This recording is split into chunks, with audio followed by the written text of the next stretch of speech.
तो बात करते हैं कि एआई एजेंट्स क्या है। अगर एआई एजेंट्स को हम सिंपल भाषा में समझें तो एआई एजेंट्स एक ऐसे सॉफ्टवेयर प्रोग्राम होते हैं जो अपने इन्वायरमेंट को सेंस कर सकते हैं और उनके अकॉर्डिंग एक्शन लेते हैं, और ऐसा करने के लिए वो अपने परफॉर्मेंस को कंटिन्यूअसली इंप्रूव करते रहते हैं। अब इसे कुछ रियल वर्ल्ड एग्जांपल्स के साथ समझते हैं, जिसमें पहला एग्जांपल देंगे आपको सेल्फ ड्राइविंग कार्स। जो सेल्फ ड्राइविंग कार्स आजकल बन रही है वो चलती कैसे हैं? इसे चलाने के लिए सेंसर्स और कैमरा यूज होते हैं, और सेंसर और कैमरा के भी यहाँ पे डेटा को कलेक्ट किया जाता है। फिर उसके अकॉर्डिंग ये डिसाइड करना होता है कि गाड़ी को कहाँ मोड़ना है या फिर कैसे पार्क करना है। नेक्स्ट एग्जांपल मैं आपको दे सकता हूँ कस्टमर सपोर्ट चैटबॉट का। जैसे कि आप कहीं भी किसी वेबसाइट पे जाते हो और आपको चैटबॉट दिखता है और आप कुछ क्वेश्चन देते हो और वो आपको एक प्रॉपर एग्जाम्पल देता है, लेकिन वो प्रॉपर एग्जाम्पल देने के लिए उसके पीछे बहुत सारा डेटा होता है जिसके बिहाफ पे उसे ट्रेन किया गया होता है, और उस डेटा के बिहाफ पे वो आपको एक प्रॉपर डिसीजन मेकिंग सॉल्यूशन देता है, और ये डेली कुछ न कुछ नया सीखता रहता है और उसे अपने आंसर्स को इम्प्रूव करता रहता है। ये तो कुछ रियल वर्ल्ड एग्जांपल हो गए, बट आपको एआई एजेंट्स बनाना सीखना क्यों चाहिए? अगर आप टेकी हो तो ये आपको अच्छे से पता होगा कि एआई एजेंट्स आजकल डिमांड में हैं। आजकल छोटी या बड़ी जो भी कंपनीज हैं वो सारे चाहते हैं कि उनके पास जो टास्क है उसे ऑटोमेट किया जा सके, जिससे जो ह्यूमन एरर आते हैं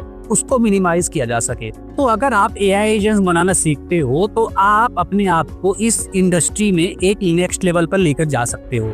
और ऐसा भी नहीं है कि ये ट्रेंड है कोई और ये आज आया है तो कल चला जाएगा, ये ऐसा कुछ नहीं है, ये रहेगा और काफी सालों तक रहेगा। तो अगर आप ये स्किल एक्वायर करते हो तो ये आपको लॉन्ग टाइम बेनिफिट करेगा, और ये स्किल एक्वायर करने से आपको एक अच्छी सैलरी पे जॉब भी मिलेगी। और अगर यहाँ सैलरी की बात हो रही है तो हम आपको ये बताएंगे कि अगर आप एआई एजेंट्स बनाना सीखते हो तो ये आपके लिए कितना ज्यादा बेनिफिट होगा। सभी को पता है इसमें हाई डिमांड है तो हाई सैलरी भी होगी, और एआई एमएल की डिमांड डेली बढ़ रही है तो आपकी सैलरी तो बढ़ेगी बढ़ेगी। इसमें दूसरा बेनिफिट है, अगर आप एआई एजेंट बनाना सीखते हो तो ऐसा नहीं है कि आपको बस आईटी में ही जॉब मिलेगी। अगर आपको एक अच्छी एआई एजेंट्स बनाने आती है तो आप हेल्थ केयर, फाइनेंस या किसी और भी इंडस्ट्री में जा सकते हो। तो आपके लिए एक आईटी ही नहीं पूरी इंडस्ट्री खुल जाती है, जिसकी वजह से आपके लिए जॉब की अपॉर्चुनिटीज बहुत ही ज्यादा होती है। ऑटोमेशन में भी आपको ये हेल्प करेगा। अगर आपने स्किल अच्छे से एक्वायर कर ली तो आपको रोबोटिक्स या फिर एमएल या डीप लर्निंग में भी जा सकते हैं, जहां पर आपको बहुत अच्छी सैलरी भी मिल सकती है। मुझे तो अभी तक कोई ऐसा ड्रॉबैक नहीं दिखा है कि अगर आप ये सीखते हैं तो आपके करियर में कुछ गलत इम्पैक्ट होगा।